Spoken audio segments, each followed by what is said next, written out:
Happy birthday to all my Virgos. On my yeah, it's Virgo season, so you already know. So basically, when we in Virgo season, the self-expression, the way you utilize yourself, you're gonna be doing this in a more practical way. For me, on a day-to-day basis. Daily work, daily routine, structure, stability, being organized. Also, keeping down your charts, having a list, being consistent. Feel me? This is basically the time to bring down your fruits and labors to basically see this nourished. So when we get through this winter and when we get to this fall winter, you just basically see the aspect and the outcome of what you've been doing. So it's all about the rotation, the 360-day rotation.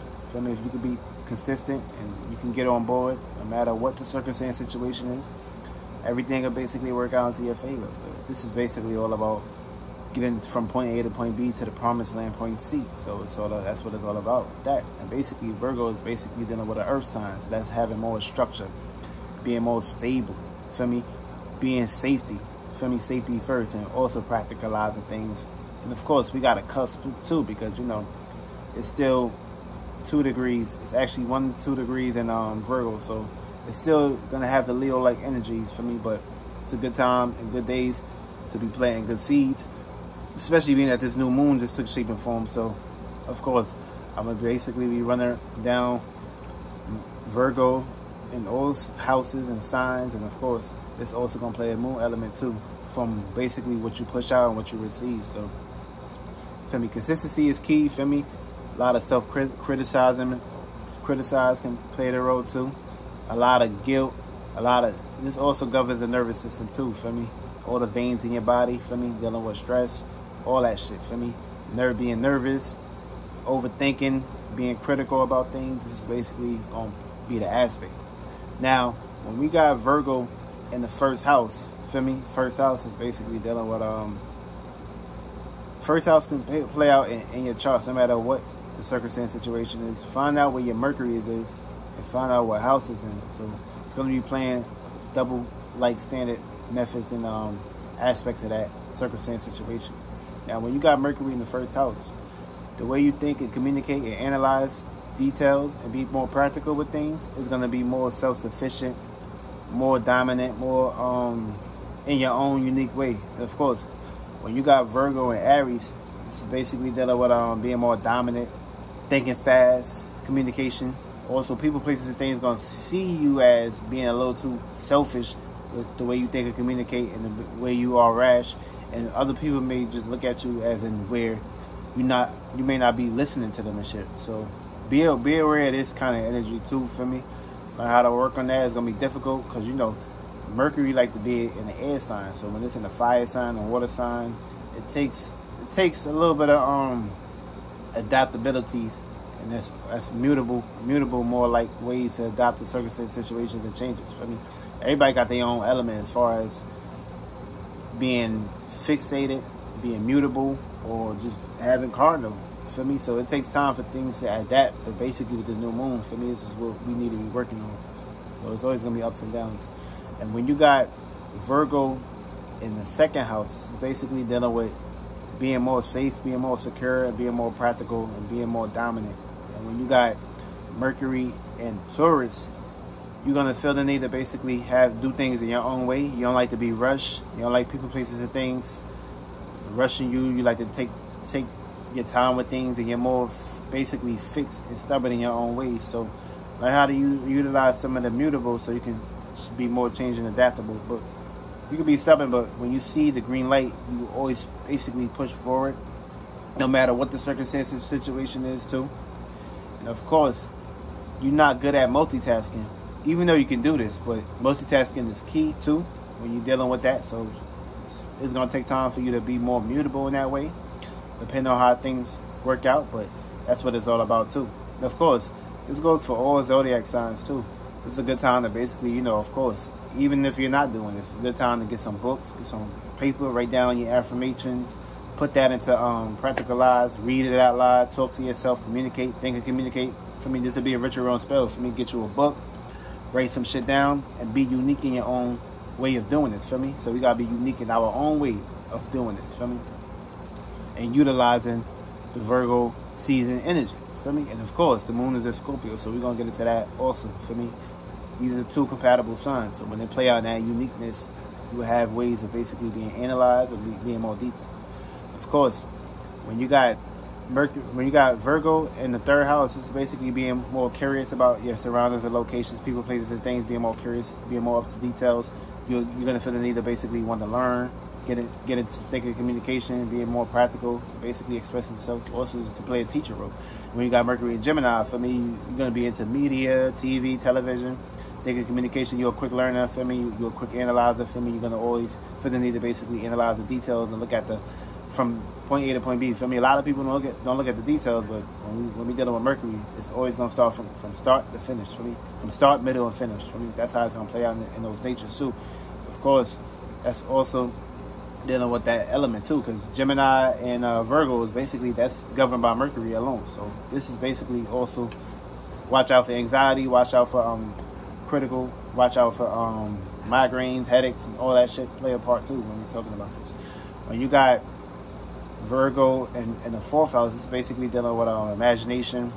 For me, the waters don't really deal with communication. For me, they're gonna feel the way you talk, but they're gonna basically be tapping into your waters. For me, the way you talk it, the way you express it. For me, they go based off of that. And for me, this is a good Mercury being in Cancer is a good aspect too, because you got good vision, good tunnel vision too, and also you're looking at the overall perspective of things. You can basically tap into a conversation that you had previous 2 years ago with that same person, and basically at a media, because basically you imagine everything, you pictured everything. For me, you're not really dealing with words. You're dealing with more of a imagination, more of a poetry type manner when you basically communicate with people, places, and things.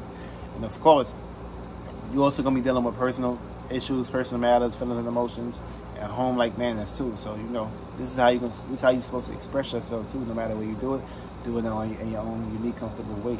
And of course, when we're dealing with Virgo in the fifth house, it's basically dealing with expressions, dealing with commitment, motivation, passion. It's also a fire element too. And when you got Mercury and Leo, people, places, and things gonna feel the need to basically talk to you, express themselves to you. They're gonna push out ways for you to make them believe them. Also, you can play manipulation role into this too. Also, being the center of attention, knowing it all, and basically not giving a fuck what nobody sees. So, of course, people, places, things gonna see you in that manner, and these are things which you need to basically watch for. Also, you're gonna be talking about offsprings, dealing with kids, and also things that'll make you happy too. This will basically play out to the natures when you think and communicate and analyze. And also, this is a good aspect to be a teacher too. That's another key point element. Also, when you got Virgo in the sixth house, basically that'll analyzing the details, being more practical, thinking the communication. Also, this basically dealing with being a service to people, places, things needing you, feel me?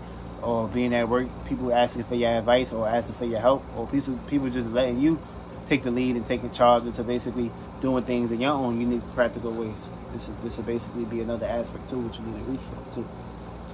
When you got Virgo in the seventh house, it's basically dealing with being more open and being more reliable to people, places, and things, and having more balance and having more equalism for me, because that's key. And of course, when you got Mercury and Libra, of course, it's looking for balance, it's looking for stability and structure too. Because look at it like this: when you got Libra here, Libra is basically always gonna ask how you feel about things or how you want to basically go about things. And of course, you can play devil's advocate in this position too, especially putting all your ideas and concepts on other people, places, things, or you just basically might go with something and you just might come up with something else. For me, so you're gonna be a little bit indecisive right here. So just basically, work with the favors and work on things that'll basically help you put yourself into the vibration of being balanced with yourself, so you can be balanced with somebody else. This way, it won't be a low provokedness going on when we're dealing with communication and key.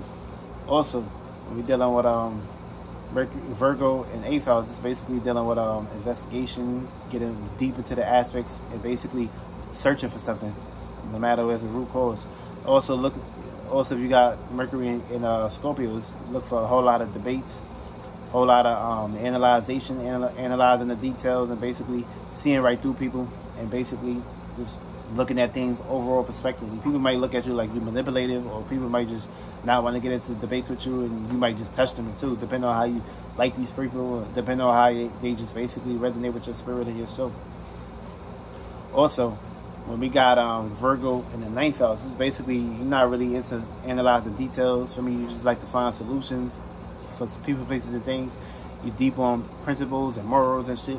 And when you got Virgo and Sagittarius, for me, this really you don't really get down with that analyzing details. For me, you just basically like to read, study, and just basically have your own freedom way of thinking, and not just basically being caged in and shit. For me, just basically impulsive. You just fuck thinking about that. You just want to get straight into the details. You want to get straight into the aspects. You want to basically do things in your own way. For me, you don't really rely on basically looking at that aspect or that spectrum. That's how it play out. When you got Virgo and when you got Virgo in the 11th house, it's basically dealing with being more pretty much curious, being more unique, and looking for people, places, and things. Got to match your frequency, vibration, energy.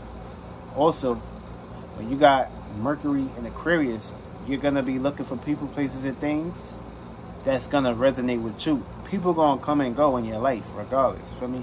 And this is also going to be an aspect here too. You're also going to be having a humanitarian mind. You're going to be open to bigger and better things.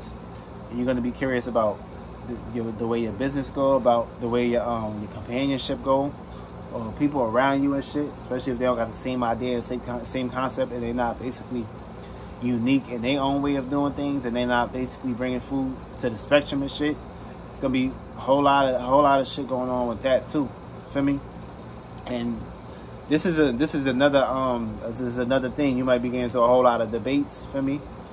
And you're very deep with that too. And you don't like being told what to do. You don't like people, places, and things telling you how to do things or structure do things. You just like to do things in your own unique way, and you basically gonna go with that feeling and emotion. For me, you're just gonna go with your own way of doing things, and people, places, and things not gonna be able to basically stop you from that. Also, when you got Virgo in the 12th house, it's basically dealing with problems. This for me because Virgo really falls somewhat in the 12th house, because basically that's the thing. Like procrastination and basically being weak-minded can play out aspects in your life depending on what kind of seeds you're growing. So if you're not growing or planting good seeds, this can basically be feeling of guilt, worriness, doubt, and shit like that. This will basically be coming up in your mind. So what you need to basically do is focus on being more unique in your own way and basically taking charge. And when you got Virgo and Pisces, which it falls here, you don't really like that thing in the communication. You already get down, because basically you're dealing with water. You're dealing with adaptable water. Even though Mercury is adaptable, it's adaptable too. But when you got adaptable water, we'll see logic and esoteric don't really mix. You feel me?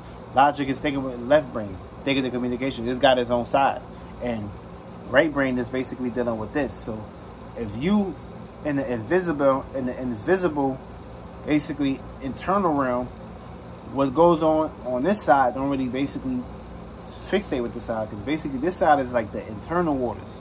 This side is like the outer aspect of things. So these two may not click, but you got to bring them together. You got to have balance. For me, you can't really have no doubt. You can't have no guilt.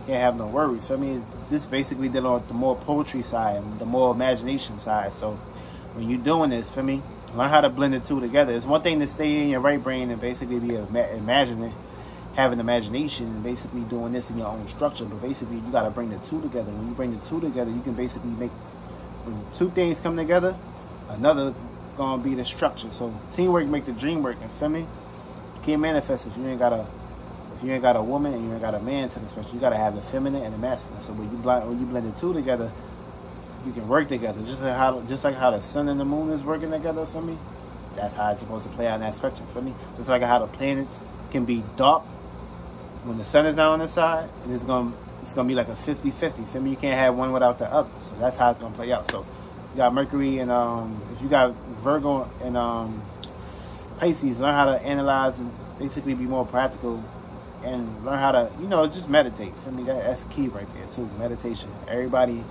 find your element and be unique in your own way, and that's basically it.